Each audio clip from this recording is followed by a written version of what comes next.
Hello नमस्ते, स्वागत है आप सभी का सुपरविजन में। आज हम पढ़ेंगे आर प्रोग्रामिंग लैंग्वेज का प्रैक्टिकल सेशन 8, जिसमें हम डिस्कस करेंगे how we can create vector in R and how can we access the elements present in the vector. तो चलिए स्टार्ट करते हैं। यहाँ पे आप देख सकते हैं कि ये हमारा आर स्टूडियो का इंटरफेस ओपन हुआ है, जो कि मैं पहले वाले वीडियो में भी बोल चुकी हूँ। तो मैं आपको अच्छे से समझाने के लिए कुछ नोट डाउन भी की हूँ, आप चाहे तो वीडियो के दौरान उसको लिख सकते हैं। तो चलिए थोड़ा देख लेते हैं। तो पहले हमें समझना पड़ेगा कि व्हाट इज वेक्टर।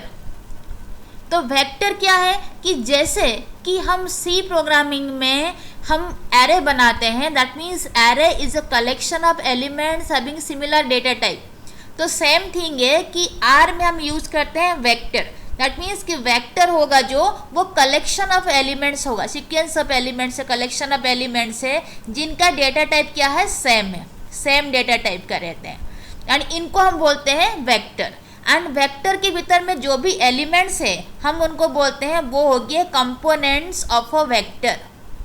तो याद रखिएगा कि वेक्टर का मतलब है like the array, it contains the number of elements जिनका सेम डेटा टाइप है, एंड वो वेक्टर के भीतर में जितना भी एलिमेंट्स है हम उनको बोलते हैं वो क्या है, components of a vector. And vector में क्या क्या प्रॉपर्टीज रह सकता है, कोई भी वेक्टर का टाइप ऑफ फंक्शन हो सकता है। हम प्रीवियस वीडियो में पढ़े थे कि टाइप ऑफ फंक्शन क्या करता है। टाइप ऑफ फंक्शन डिफाइन करता है कि स्टोरेज, दैट मीन्स किस तरह का जो वैल्यू है हम स्टोर कर रहे हैं। एंड आपको पता है कि हम प्रीवियस वीडियो में डिस्कस कर चुके हैं कि आर में जो डिफ़ॉल्ट स्टोरेज रहता है वो होता है डबल। तो यहाँ पे हमारा टाइप ऑफ फंक्शन में कोई भी वेक्टर का जो स्टोरेज है वो बाय डिफ़ॉल्ट कितना दिखाएगा, डबल दिखाएगा। एंड लेंथ फंक्शन क्या करता है, लेंथ फंक्शन फाइंड करता है कि how many elements are present in a vector, एक वेक्टर के भीतर में कितना एलिमेंट्स है। दैट मीन्स अगर हम सी के कॉन्सेप्ट से लेंगे तो एक एरे के भीतर में कितना एलिमेंट्स है। तो as we are studying here R, तो हम बोलते हैं कि how many elements are present in a vector in the R. तो ये हो गया कुछ आर के ऊपर, आर का वेक्टर के ऊपर डिस्कशन। अब हम देख लेंगे कि हम वेक्टर कैसे बना सकते हैं, दैट मीन्स कि हमें जो वेक्टर बनाएंगे उसका प्रोसेस क्या है। तो वेक्टर बनाने के लिए हमें क्या लिखना पड़ेगा, हमें लिखना पड़ेगा यहाँ पे सी फंक्शन। आप यहाँ पे देख सकते हैं, हमें लिखना पड़ेगा सी फंक्शन। तो सी फंक्शन यूज़ करके हम जो है वन डायमेंशनल एरे बना सकते हैं, वन डायमेंशनल एरे जिसको हम बोलते हैं वेक्टर। तो आपको समझ में आया होगा कि हमें वेक्टर बनाने के लिए क्या चाहिए, सी फंक्शन का जरूरत पड़ेगी। तो यहाँ पे आप देख सकते हैं कि एग्जाम्पल भी मैं ली हूँ को सपोज कि हमें 1 to 7 या फिर 1 2 3 7 ये सारा एलिमेंट्स को लेके एक वन डायमेंशनल एरे बनाना है। तो हम कैसे बना सकते हैं, हम लिख सकते हैं यहाँ पे x, यहाँ पे left shift operator c, that means C function here 1 2 3 7। That means इस स्टेटमेंट के दौरान फिर हम यहाँ पे क्या किए, x को प्रिंट करा दिए। इस स्टेटमेंट के दौरान में क्या हुआ कि हम 1 2 3 7 ये सारा चारों वैल्यू का कॉम्बिनेशन, इसको कंबाइन किए यूजिंग सी फंक्शन, क्योंकि आपको पता है सी फंक्शन का मतलब है कॉम्बिनेशन, कंकैटिनेशन या फिर कंबाइन करना। तो कंबाइन किसको कर रहा है, 1 2 3 7 को कंबाइन कर रहा है, एक वन डायमेंशनल एरे बना रहा है इसके थ्रू में। एंड उस वेक्टर का नाम क्या है, उस वेक्टर का नाम है x। तो अभी हमें क्या करना है, x को प्रिंट कराना है। एंड आपको पता है कि जो x है या फिर कोई भी वेरिएबल है, दो तरह का प्रिंट हो सकता है। आइदर आप उसको सिंपली लिख दीजिए या फिर प्रिंट के भीतर में लिखिए। तो चलिए हम इतना पहले करके देखते हैं कि हमारा जो वेक्टर है वो कैसे क्रिएट हो रहा है। तो यहाँ पे चलिए हम देख लेते हैं, ये हमारा आर स्क्रिप्ट का जगह। तो यहाँ पे हम लिखेंगे coding to create the vector. तो सपोज मैं ले रही हूँ x, left shift operator c, उसके भीतर में मैं रखी 2 5 6 8, आप कुछ भी ले सकते हैं वैल्यू। उसके बाद मैं क्या करना चाह रही हूँ, मैं यहाँ पे x को प्रिंट कराऊंगी। तो आइदर आप ओनली x लिखिए, नहीं तो प्रिंट x भी लिख सकते हैं। तो दोनों ही तरीका सेम है एंड सही है। तो यहाँ पे हम सेलेक्ट किए, हम रन में यहाँ पे क्लिक किए। आप देख सकते हैं यहाँ पे कि 1 डायमेंशनल एरे बन गया, जिसको हम वेक्टर बोलते हैं, जिसमें कितना एलिमेंट्स है 2 5 6 8, ये चारों एलिमेंट्स है। अब हम इसका थोड़ा प्रॉपर्टीज देख लेते हैं। एंड हमें पता है कि कितना तरह का प्रॉपर्टी है, क्या क्या प्रॉपर्टी है। हम पढ़ के आए कि टाइप ऑफ फंक्शन भी रहेगा, लेंथ भी रहेगा। एंड टाइप ऑफ फंक्शन क्या है, स्टोरेज फाइंड करता है, लेंथ जो है नंबर ऑफ एलिमेंट्स फाइंड करता है। अब देख लेते हैं कि आंसर क्या आता है हमारा।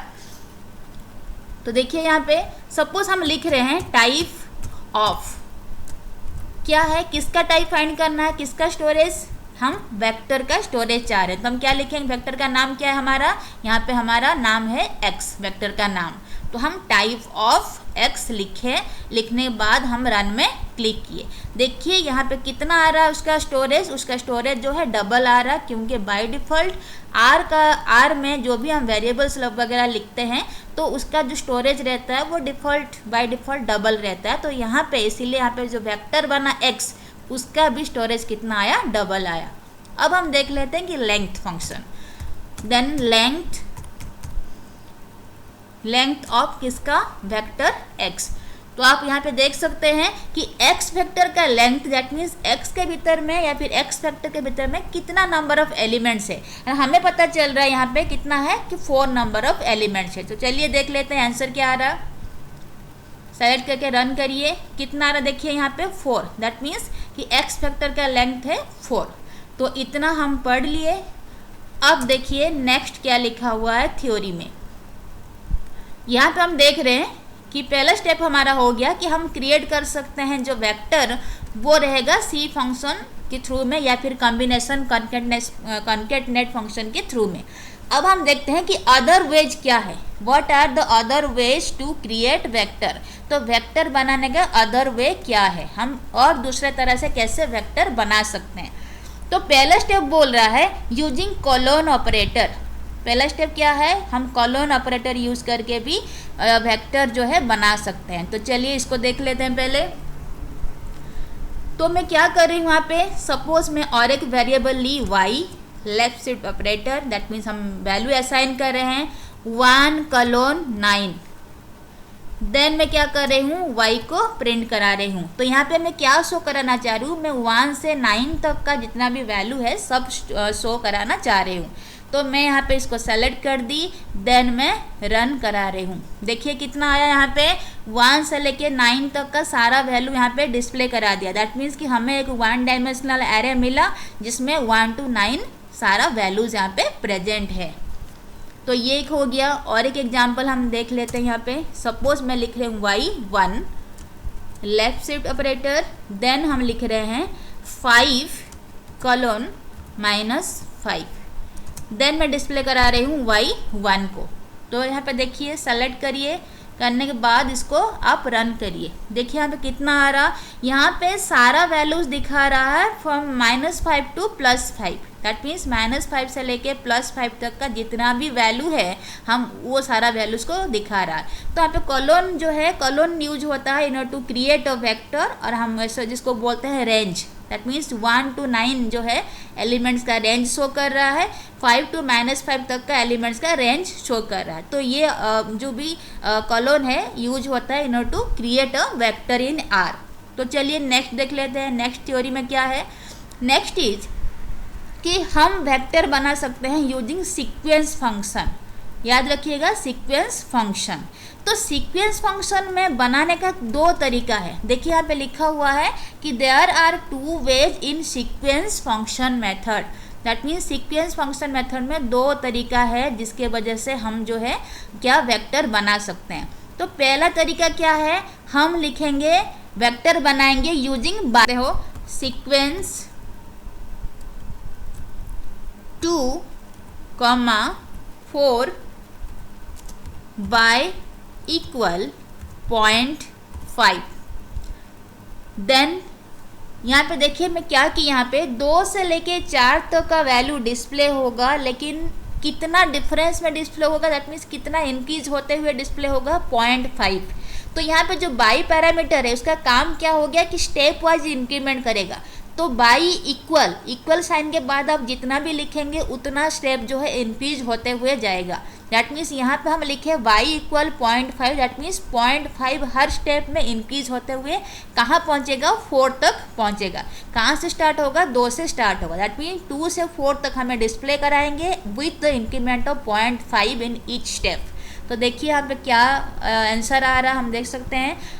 सेलेक्ट कर दिए, देन रन में क्लिक करिए, देखिए क्या आया यहाँ पे 2.0, 2.5, 3.5, 4.0, दैट मीन्स कि हर स्टेप में कितना 0.5 इंक्रीज कर रहा है। तो यहाँ पे 0.5 डेसिमल में है, इसीलिए हर इंक्रीमेंट आपको डेसिमल में शो कर रहा है।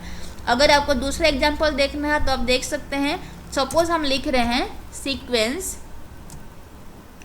This is 2, 4 then y equal 1।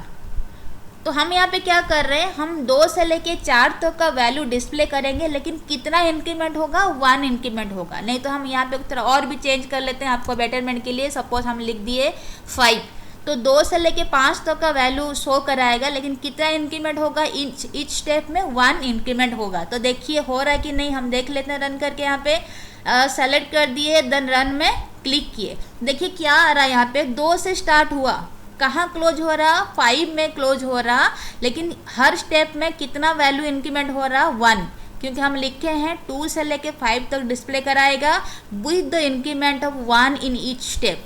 तो हम पहले वैल्यू क्या आया 2, देन 3, देन 4, देन 5। तो आई थिंक कि आपको क्लियर हो गया होगा।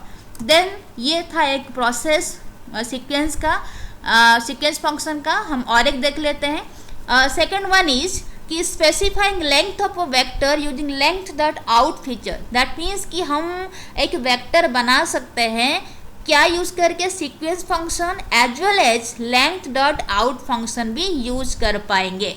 तो देखिए यहाँ पे ये इसका कुछ सिंटैक्स हो गया, हम इसको एग्जाम्पल भी बोल सकते हैं। तो चलिए इसको रन करके देखते हैं कि कितना आंसर आ रहा है।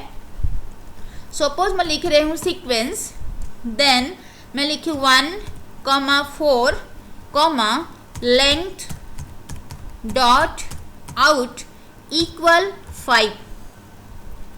तो यहाँ पे इसका कहने का मतलब है कि 1 से लेके 4 तक का वैल्यू डिस्प्ले कराएगा, लेकिन टोटल जो लेंथ होगा वो कितना होगा, 5 होगा।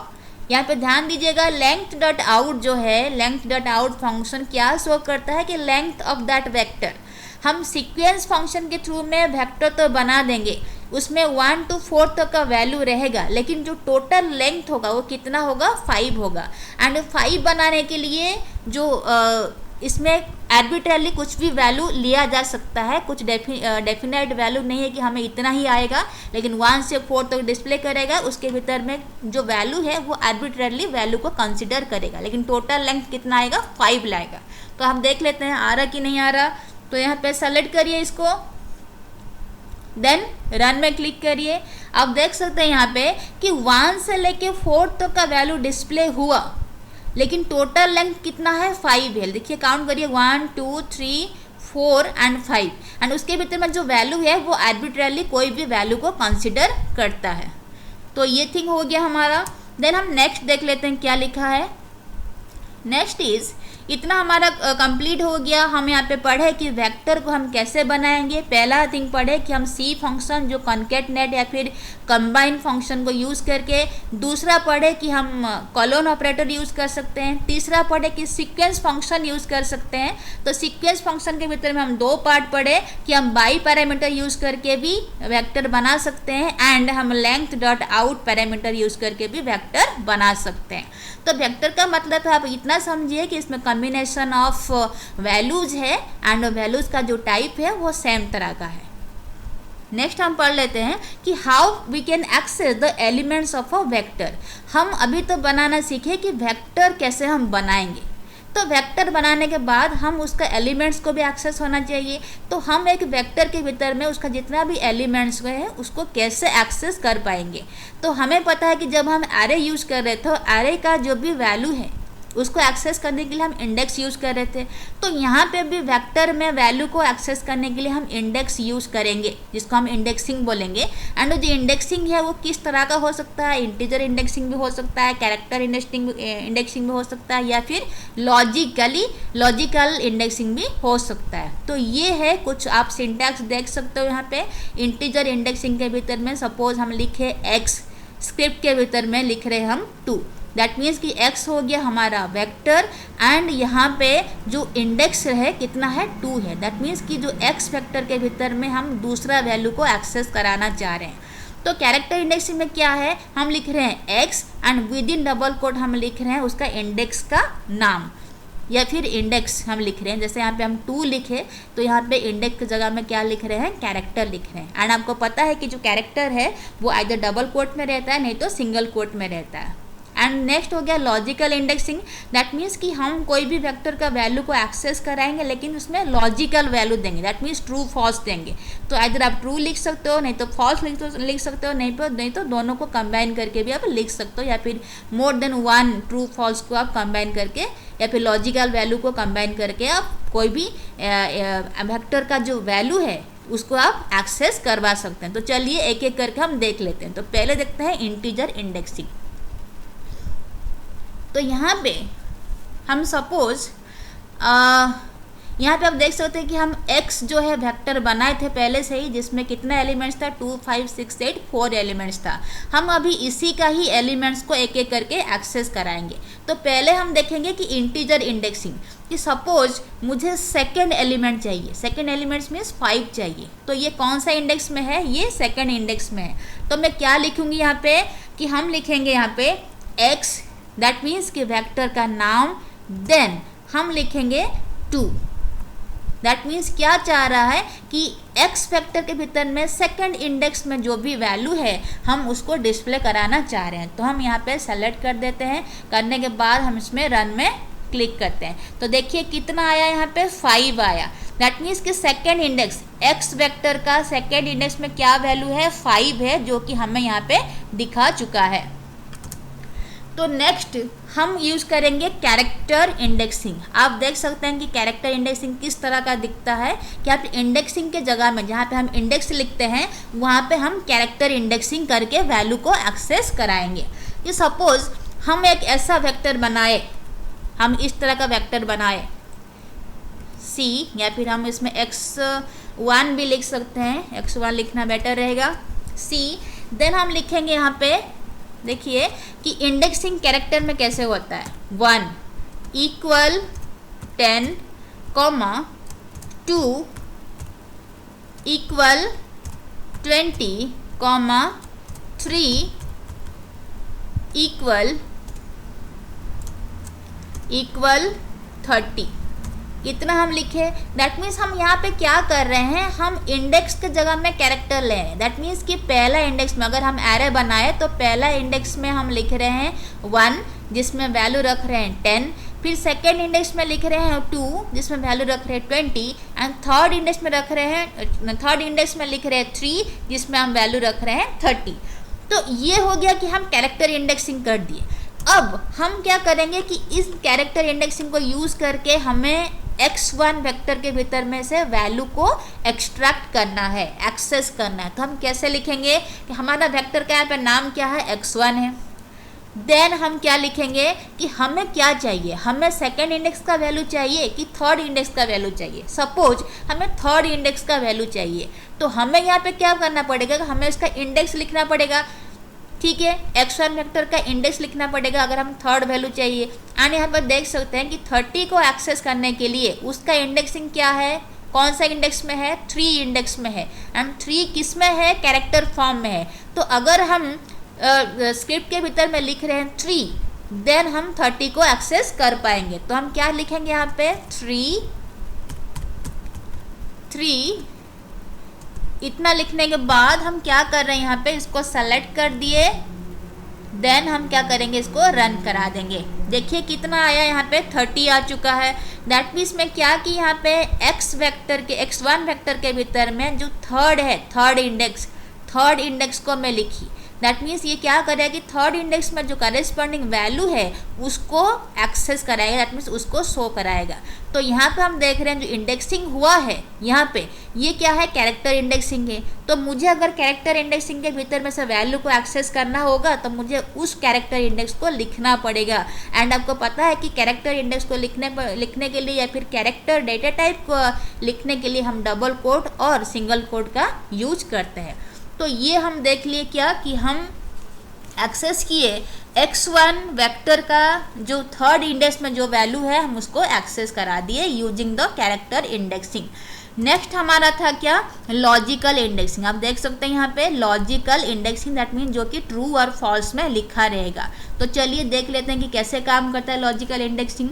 सपोज कि मैं एक वेक्टर बना रही हूँ, वेक्टर बना दी जिसमें क्या क्या वैल्यू है, सपोज है 1 देन 2 देन 3 देन 4, इतना वैल्यूज है। अब मुझे क्या करना है कि मुझे कि ए वेक्टर के भीतर में, तो इसके दौरान तो हमारा ए वेक्टर बन गया। अब ए वेक्टर के भीतर में मुझे चाहिए 2 and 4, क्या चाहिए, 2 and 4 चाहिए, 1 and 3 नहीं चाहिए, याद रखिएगा 2 and 4 चाहिए। लेकिन मैं एक्सेस करूँगी यूजिंग लॉजिकल इंडेक्सिंग। मैं यहाँ पे ना कैरेक्टर यूज़ करूँगी ना यहाँ पे इंटीजर यूज़ करके एक्सेस कराऊंगी, मैं यूज़ करूँगी लॉजिकल इंडेक्सिंग। तो लॉजिकल इंडेक्स में क्या होगा, ट्रू एंड फॉल्स फॉर्म में शो कराएगा। तो जहाँ पे ट्रू लिखा रहेगा उस वैल्यू को हम एक्सेस कर पाएंगे, एंड जहाँ पे फॉल्स लिखा रहेगा वहाँ पे हम एक्सेस नहीं कर पाएंगे।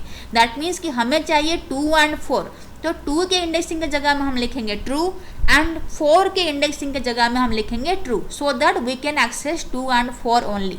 तो देखिए यहाँ पे कैसे लिखेंगे, हम लिखे ए, देन हम लिखे सी, सी मीन्स कंबाइन, हमें चाहिए 2 and 4, दैट मीन्स 2 and 4 का इंडेक्स के जगह में हम लिखेंगे ट्रू एंड ट्रू, बाकी 1 and 3 के जगह में हम लिख देंगे फॉल्स।